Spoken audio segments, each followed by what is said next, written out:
So I'm still in Calgary, getting ready to go home, or so I thought. I went to look for some flights, and I can't believe what WestJet and Air Canada are charging. These are Easter, Christmas, Thanksgiving prices, but they're taking advantage and getting it now. And I don't like being strong-armed, I just don't.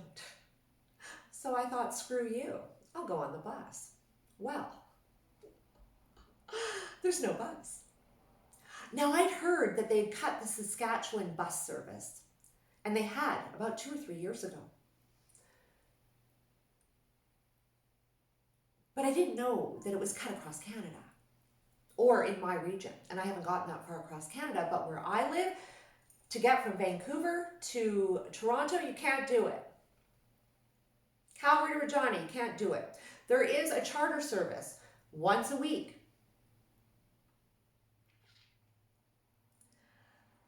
Agenda 2030 has been on for a long time. And it's not until you understand that that's the end game and you come across situations like this where you go, oh my gosh, ding, ding, ding, there it is. All these things that we thought were confusing around us, they start to add up to Agenda 2030.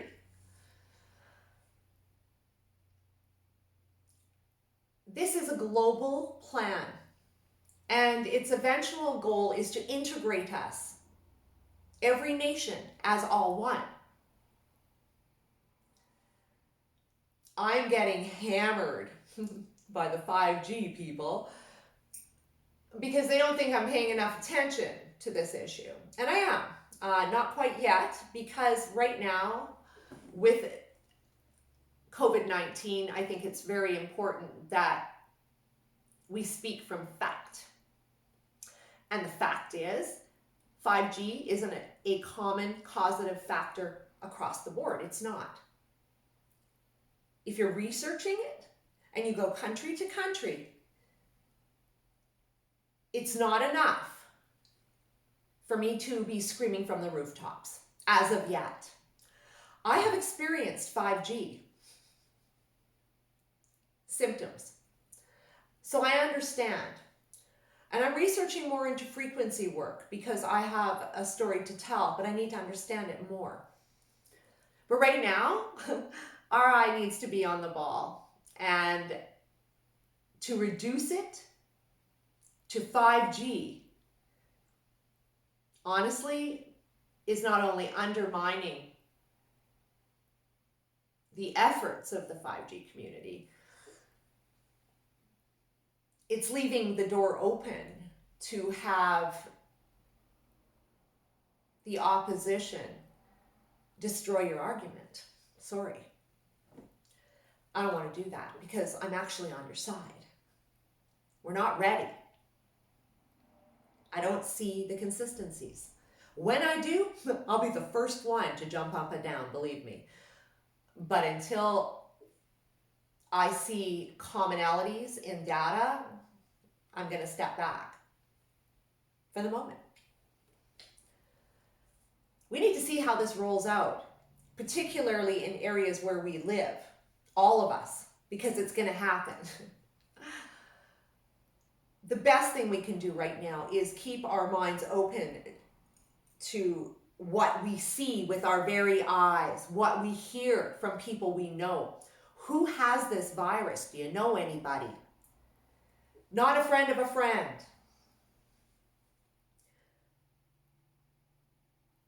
I'd like us to be getting together on that one.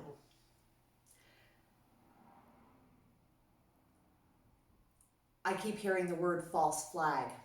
And that word always bothers me because I do believe there is a greater agenda here. And I know this is a bioweapon. And I know it's patented. It's a manufactured virus. I know that they've worked on that virus in Winnipeg, Manitoba, here in Canada. The same one in Wuhan.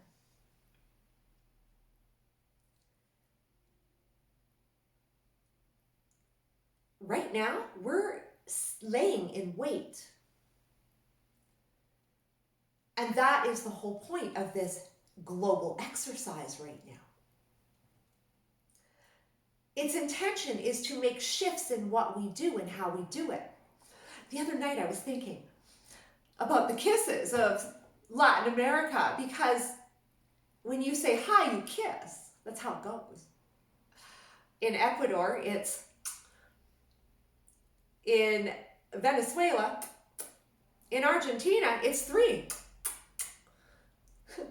Everybody's kissing.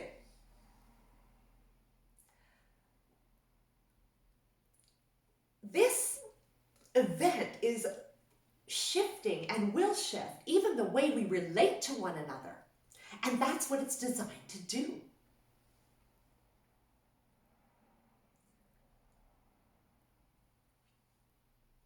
In order to get that 5G installed, because Huawei is waiting in the wings right now in every country right now around the world. No one wants to let them in, but what's happening, or they say so, but Huawei is going through the back door with other companies. So this 5G thing has its place here. It does, believe me.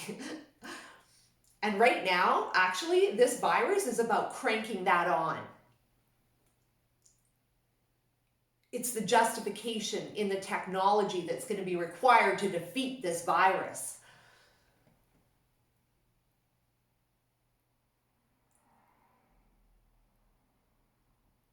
That's how they're going to play this. I really believe that. I do. Let's see how it rolls out. I just know I want to get home. And I'm going to have to bite it, it looks like. I'm choked. But this is the sustainability they're talking about. See, their sustainability isn't about our sustainability. It's not about us living better. It's about them getting their way and dictating how we live. This event is going to cost our nations a crap load of money. Who do you think's paying for it? We are, and we will. This is how they're going to move to more socialist and global cooperation. They're laying the foundation for this to look like it's an organic experience when it's nothing organic about it. It's all contrived right before our very eyes. Every area has specialized goals. And we're going to see how those lay out. And this is going to be interesting. And this is where we need our eyes and ears on the ground. What we can see, what we can feel, what we can touch. Tangible. We need to know who's sick. Because all we're going on right now is hearsay. Straight up. Even with my cousin in Italy, it's hearsay. Again, false flag. Yes and no. The virus is real. It is. So that's not false.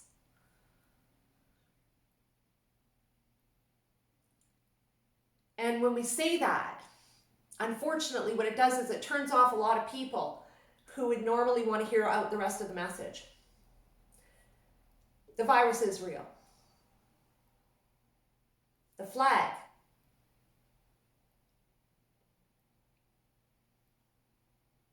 is the intention.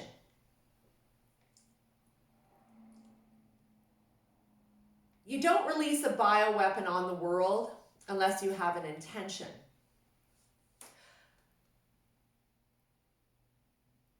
I sometimes get led to believe that China is just strong-arming the world.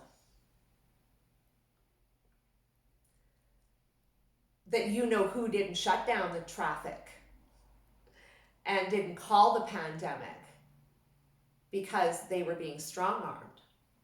Because China controls so much of our world. They can shut us down any time they want. They can.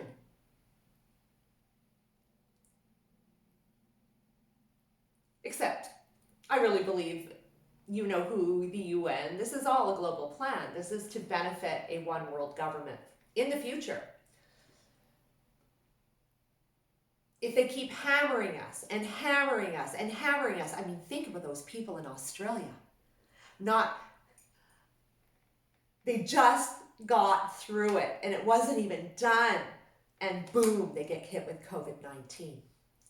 Boom, boom, boom. That's what is the intention of the whole thing. That mankind cannot sustain these continual hits, and we must bind together and find another way. And I can guarantee you that way is not self-determination. That's AI, technology, 5G, our whole world being wired in, where humans no longer make the decisions, machines do.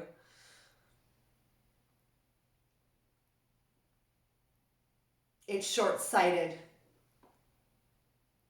And it's not for humanity. It's not. It isn't going to better mankind. It's meant to water us down. This is about control, power, money. And we're being manipulated. We're going to see how this plays out. And I want us to step back during this and really take the opportunity to watch every step of the way. And I'm going to keep up with you.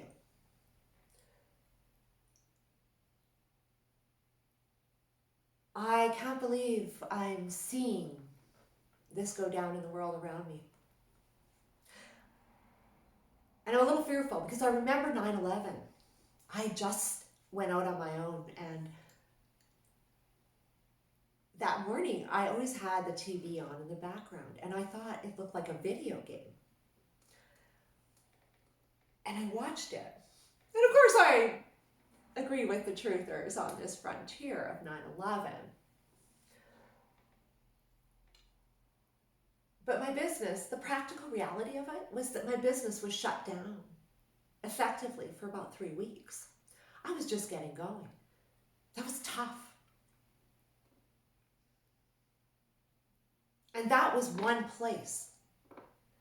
I remember that event, how it affected policy. Airports changed forever. Security measures were at an all-time high. Every time there is an event like this, there is a further lockdown. And by us going along with it, and right now, I don't know what other choice we do have to go along with it, because it's a virus.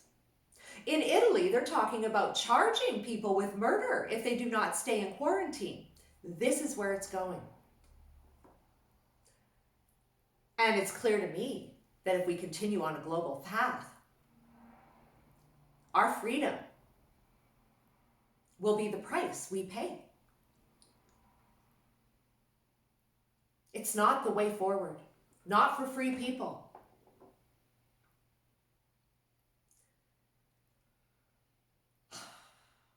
It's wild.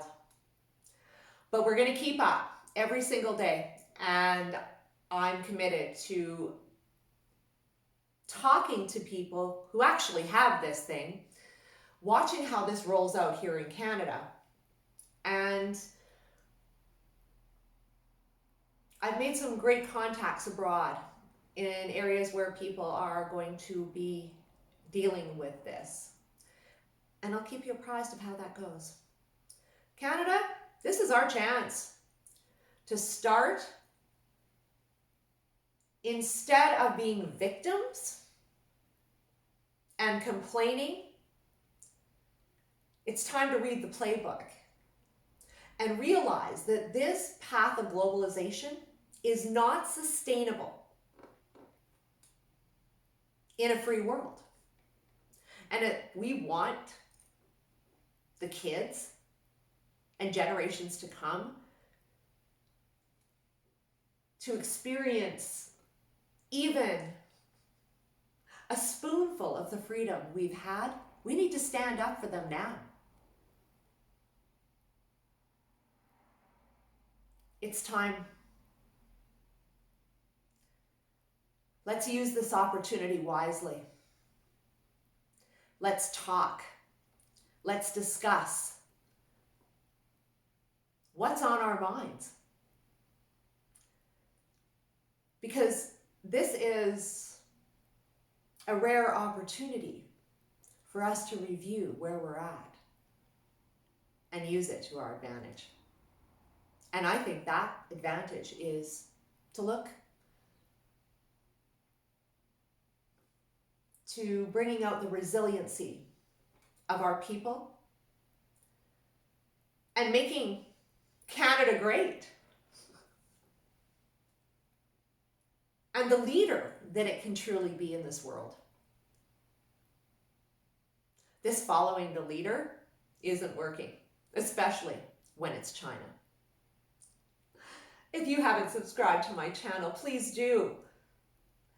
It is a real slow go, but it's happening and things are really taking off. I'm seeing some growth. Thank you for all your support, really. I can't express to you how happy it makes me to sit down and put out my thoughts each day, because they've been welling up for a long, long time. And finding that others are thinking along the same lines. We can do this thing. We can. But we have to stop relying on others to do our bidding for us and bring home our independence. Because if we don't, we're going to lose it forever.